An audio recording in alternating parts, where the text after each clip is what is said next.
O que explica o fato de milhões de pessoas, em diferentes países, culturas e gerações, sentirem um chamado inexplicável ao olhar para o mar.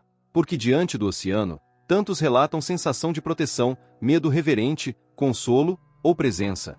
Desde tempos imemoriais, o mar nunca foi apenas água. Ele foi visto como útero, túmulo, portal e divindade.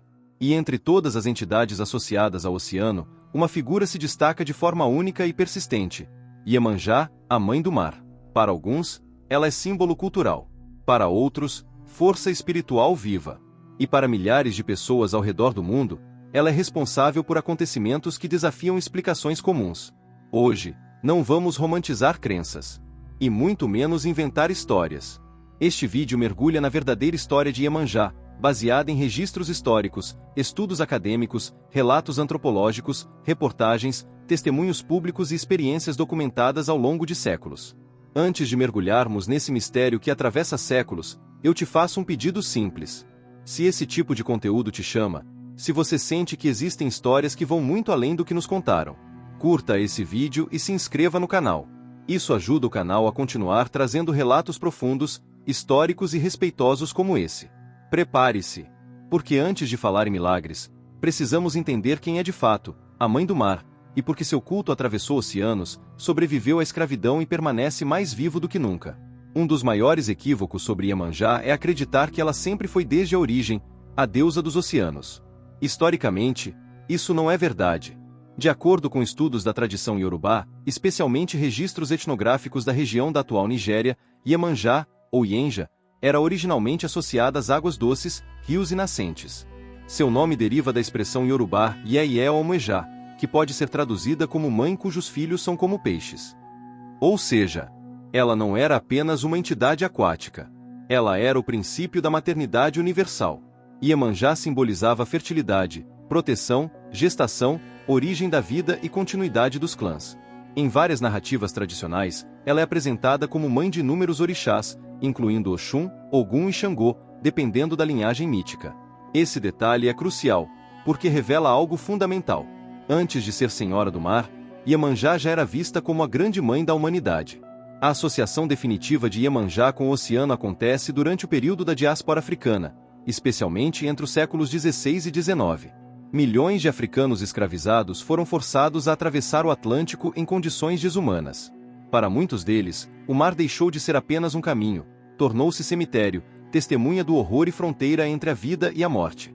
Segundo pesquisadores da religião afrodiaspórica, foi nesse contexto que Iemanjá passou a ser invocada como mãe protetora dos que cruzavam o oceano, dos que morriam nele e dos que sobreviveriam para manter viva a ancestralidade. Há registros orais, preservados em terreiros de candomblé no Brasil e na santeria cubana, que descrevem Iemanjá como aquela que recolhe os corpos no fundo do mar e embala suas almas. Esse não é um detalhe poético. É um marco simbólico de luto coletivo. A partir desse trauma histórico real, Iemanjá se torna definitivamente rainha do mar, guardiã das travessias, das lágrimas e da esperança. No Brasil, o culto a Iemanjá sobreviveu graças ao sincretismo religioso, estratégia de resistência espiritual dos povos escravizados. Ela foi associada, em diferentes regiões, a figuras do catolicismo como Nossa Senhora da Conceição, Nossa Senhora dos Navegantes, Nossa Senhora da Glória. Isso permitiu que rituais continuassem disfarçados, mas nunca abandonados. Importante destacar: essa associação não foi teológica, mas política e social.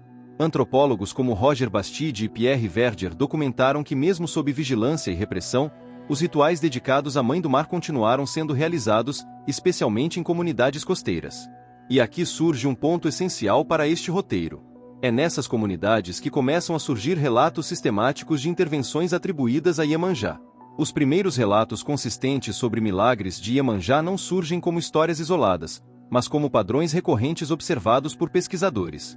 Entre os mais citados nos registros etnográficos estão pescadores que sobreviveram a naufrágios considerados fatais, mulheres que atribuíram gestações improváveis à proteção da orixá, pessoas que relataram curas após promessas feitas à beira-mar, indivíduos que afirmaram ter recebido avisos em sonhos ou intuições ligadas ao oceano. Esses relatos não eram tratados como espetáculo. Eles eram compartilhados em rodas, terreiros e famílias, muitas vezes com medo de represálias religiosas. E aqui é importante ser absolutamente honesto. Não existe comprovação científica da intervenção divina, mas existe documentação histórica, antropológica e jornalística dos relatos. É exatamente nesse ponto que mito e realidade começam a se tocar. Estudos de psicologia cultural e antropologia simbólica apontam algo curioso.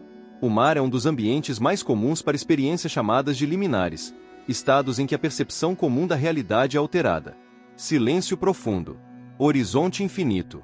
Sensação de pequenez. Para povos tradicionais, isso sempre foi interpretado como proximidade com o sagrado.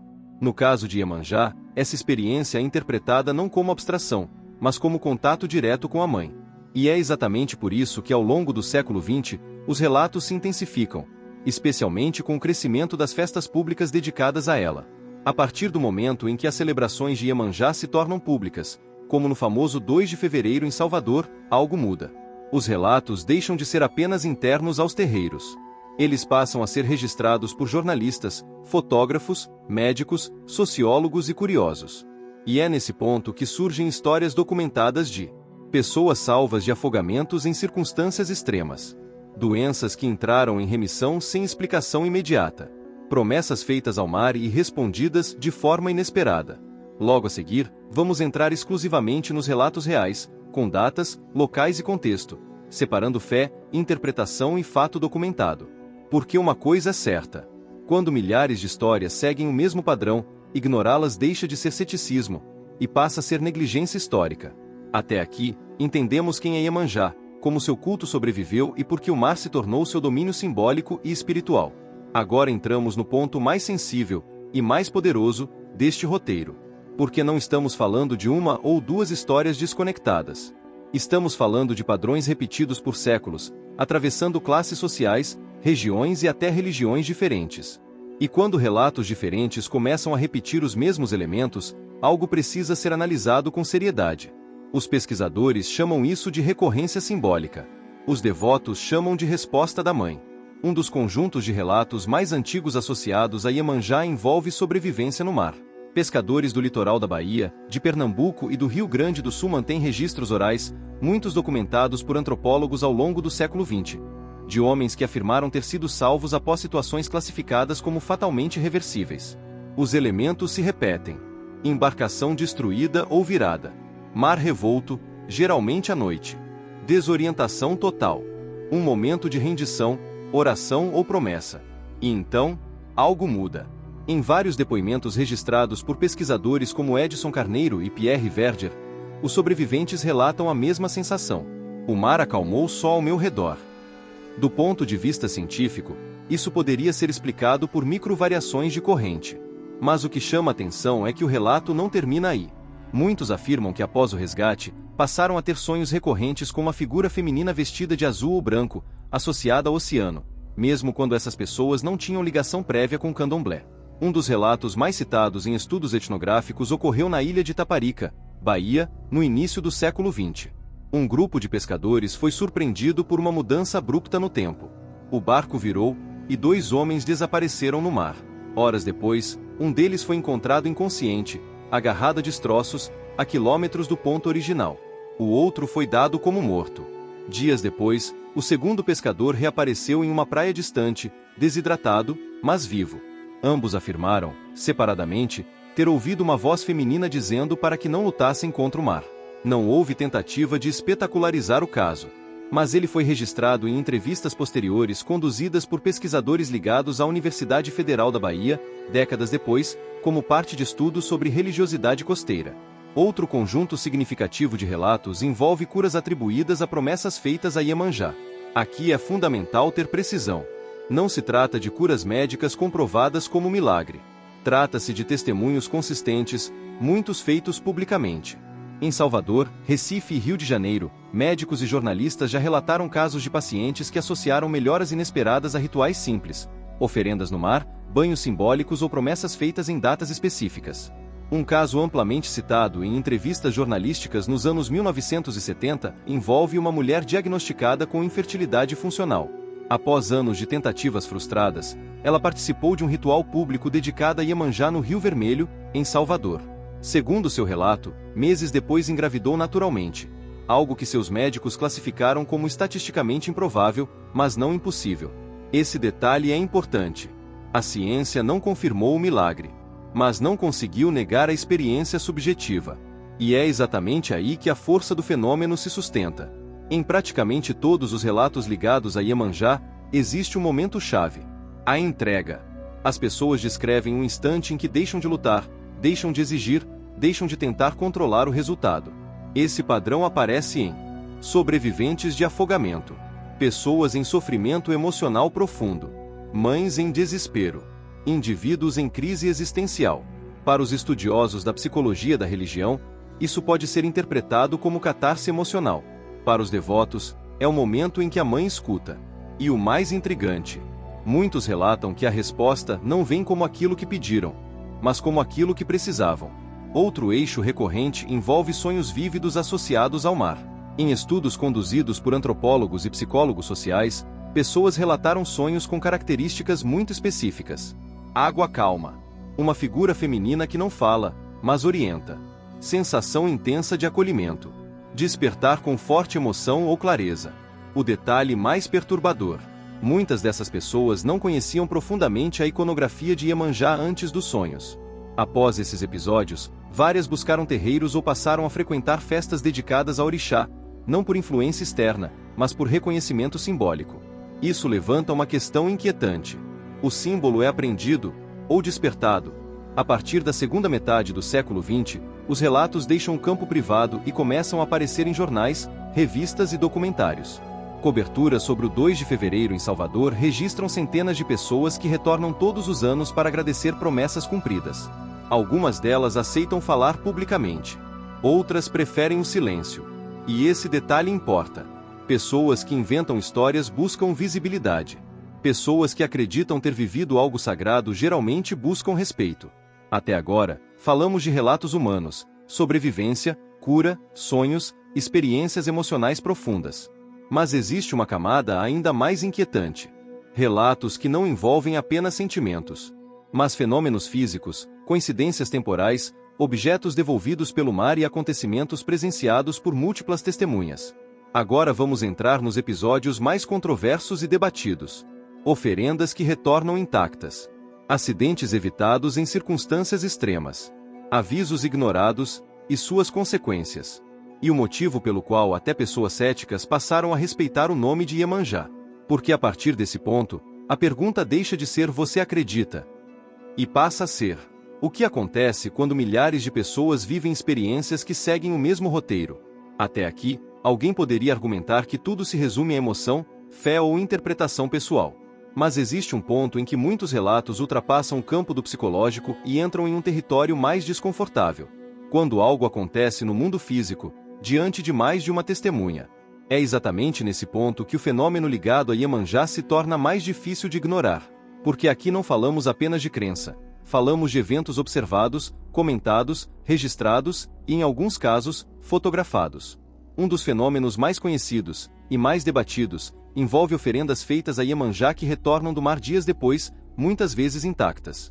Esse relato aparece com frequência em comunidades costeiras do Brasil, especialmente na Bahia e no Rio de Janeiro, e foi citado em estudos antropológicos ao longo do século XX. O padrão costuma ser o seguinte: a oferenda é feita com pedido específico. O objeto é entregue ao mar em dia calmo. Dias depois, o mesmo objeto retorna à praia. Em alguns casos, retorna próximo à pessoa que fez a promessa. Para os devotos, isso tem um significado claro: pedido não aceito ou necessidade de correção da intenção. Para os céticos, existem explicações possíveis: correntes marítimas, marés, vento. Mas aqui surge o detalhe perturbador. Em vários relatos, apenas um objeto específico retorna, enquanto outros lançados ao mesmo tempo desaparecem. Esse padrão não prova nada, mas levanta perguntas. Durante uma celebração pública do 2 de fevereiro no bairro do Rio Vermelho, uma mulher fez uma oferenda simples: flores brancas e uma carta de agradecimento. Dias depois, caminhando pela mesma praia, encontrou as mesmas flores, ainda reconhecíveis, aos seus pés. O caso foi relatado em entrevistas locais e citado posteriormente em documentários sobre religiosidade popular. O ponto mais curioso: a mulher não pediu nada, apenas agradeceu. Para estudiosos do simbolismo religioso, isso reforça uma ideia central do culto a Iemanjá. A relação não é de barganha, mas de vínculo.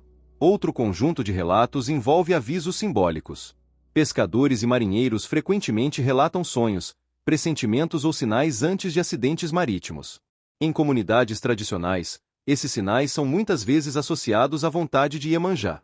Os avisos costumam aparecer como sonhos com mar agitado, sensação súbita de medo sem causa aparente, interrupção inexplicável de equipamentos, mudança repentina no comportamento do mar. Em vários relatos coletados por antropólogos, há menção a pessoas que ignoraram esses sinais e sofreram consequências graves.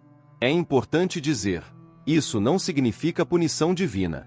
Na tradição, significa desalinhamento. Iemanjá não é vista como vingativa. Ela é vista como força natural consciente. Ignorar o mar sempre teve consequências, com ou sem espiritualidade. Um dos fatores que tornam esses fenômenos mais intrigantes é quando mais de uma pessoa presencia o mesmo evento. Existem relatos de ondas que se abrem momentaneamente, mudanças bruscas no mar em áreas localizadas, silêncio súbito em meio ao vento forte. Esses episódios foram registrados principalmente em comunidades pesqueiras, onde o mar é observado diariamente. Para essas pessoas, o mar não é cenário, é ambiente de trabalho. Por isso, quando algo foge do padrão, é notado. E frequentemente, o nome de Iemanjá surge não como explicação imediata, mas como interpretação posterior. Além de flores, há relatos de colares, espelhos, cartas escritas à mão, barcos em miniatura, objetos que, segundo os relatos, retornaram à praia dias ou semanas depois, às vezes danificados, às vezes intactos. Em entrevistas, muitos devotos afirmam: quando ela devolve, é porque você ainda não entendeu. Esse aspecto transforma o fenômeno em algo mais profundo do que um simples sim ou não. Pesquisadores sérios evitam conclusões definitivas, mas muitos reconhecem algo essencial. A quantidade de relatos não permite descartar o fenômeno como coincidência simples. O que se estuda, então, não é a existência literal da entidade, mas o impacto real dessas experiências na vida das pessoas. Mudanças de comportamento, reconciliações familiares, abandono de vícios, reorientação de vida. E isso é fato observável. Outro ponto raramente comentado. Muitas pessoas que relatam experiências com Iemanjá param de falar sobre isso depois de um tempo. Não buscam fama. Não criam culto pessoal. Não vendem a história. Elas seguem vivendo, apenas com mais respeito ao mar. E isso, para muitos estudiosos, é o sinal mais forte de autenticidade. Até agora, falamos de relatos humanos, fenômenos físicos e padrões simbólicos. Mas ainda falta algo fundamental. Por que Iemanjá continua tão presente hoje, mesmo em uma era de tecnologia, ciência e descrença? Logo a seguir, vamos entender por que até pessoas fora das religiões afro-brasileiras recorrem a Iemanjá. O crescimento silencioso da devoção em ambientes urbanos. Relatos modernos, com registros recentes. E o papel psicológico, espiritual e social da Mãe do Mar no mundo atual. Porque talvez a pergunta não seja se Iemanjá existe, mas porque ela continua sendo necessária. Vivemos na era dos satélites, da inteligência artificial, da medicina de ponta e da comunicação instantânea. Ainda assim, todos os anos, milhões de pessoas continuam caminhando até o mar para falar com uma entidade ancestral. Isso levanta uma pergunta incômoda. Por que Iemanjá não desapareceu com o avanço da ciência? Se fosse apenas folclore, teria sido esquecida. Se fosse apenas tradição, teria se diluído. Mas não foi isso que aconteceu. Pelo contrário, as manifestações públicas cresceram, os relatos se diversificaram e o perfil dos devotos mudou drasticamente. Um dos pontos mais estudados por sociólogos da religião nas últimas décadas é a mudança no perfil de quem recorre à Mãe do Mar. Hoje, os relatos não vêm apenas de praticantes do candomblé, comunidades tradicionais, pescadores ou moradores do litoral. Eles vêm também de profissionais da saúde, pessoas que se declaram sem religião, jovens urbanos, artistas, atletas e empresários, pessoas que nunca pisaram em um terreiro. E esse detalhe muda tudo. Porque quando alguém sem vínculo cultural prévio relata uma experiência simbólica profunda, o fenômeno deixa de ser apenas herança social. Nos últimos 20 anos, especialmente com o crescimento das redes sociais, começaram a surgir relatos espontâneos, não organizados, vindos de diferentes regiões do Brasil e até de outros países. E o mais curioso, o padrão narrativo continua o mesmo, mesmo sem contato entre as pessoas. Os elementos recorrentes incluem: busca pelo mar em momento de crise, sensação imediata de acolhimento, choro sem causa aparente, clareza mental após o contato, mudança de decisão importante logo depois. Do ponto de vista psicológico, isso pode ser interpretado como efeito terapêutico do ambiente natural. Mas para quem viveu, a explicação raramente é tão simples. Carl Jung já falava sobre arquétipos universais, imagens simbólicas que atravessam culturas. E entre todos os arquétipos, um se destaca de forma absoluta: a Grande Mãe. Iemanjá se encaixa perfeitamente nesse arquétipo. Protetora, acolhedora, profunda, imprevisível, capaz de nutrir e destruir. Isso explica por que pessoas que nunca ouviram falar dela reconhecem sua imagem intuitivamente. Não é aprendizado, é reconhecimento simbólico. Pesquisas recentes em psicologia ambiental mostram que o contato com o oceano reduz níveis de cortisol, regula a respiração, induz estados meditativos, facilita processos emocionais profundos. Mas aqui surge um ponto essencial. A ciência explica o efeito, mas não explica o significado atribuído à experiência. Quando alguém associa esse estado a Iemanjá, o efeito psicológico se transforma em experiência espiritual estruturada. E isso gera consequências reais na vida da pessoa. Um dos relatos mais recorrentes hoje vem de pessoas que afirmam: eu não acreditava em nada. Esses relatos costumam seguir um roteiro quase idêntico: crise profunda, luto, depressão, ruptura, caminhada até o mar sem expectativa, experiência emocional intensa, sonho ou intuição posterior, mudança concreta de comportamento. Essas pessoas não se tornam necessariamente religiosas, mas passam a respeitar algo que antes ignoravam. E respeito, nesse contexto, é mais forte que crença.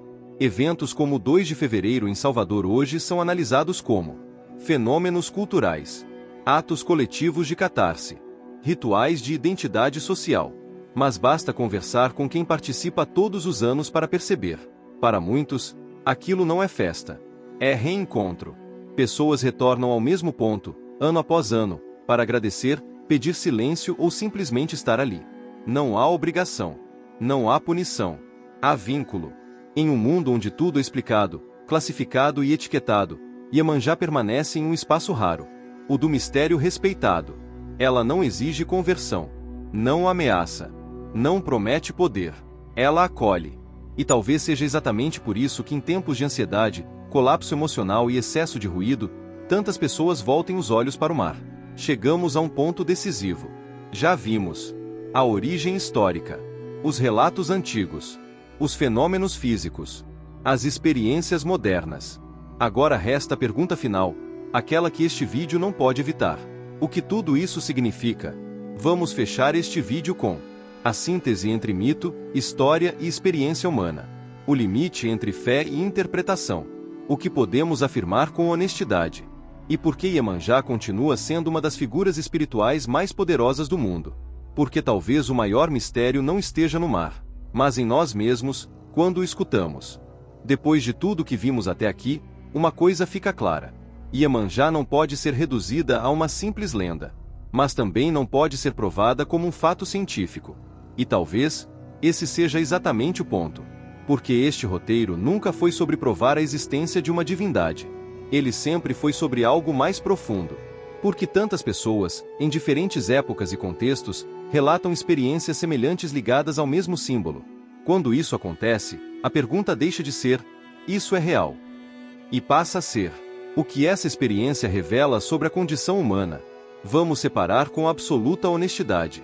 É fato histórico que Iemanjá existe como entidade central nas religiões afrodiaspóricas. É fato antropológico que seu culto atravessou séculos, perseguições e oceanos. É fato documentado que milhares de pessoas relatam experiências profundas ligadas a ela. É fato observável que essas experiências geram mudanças reais na vida das pessoas. O que não é possível afirmar, com rigor científico, é a causa última desses fenômenos. E isso não invalida nada.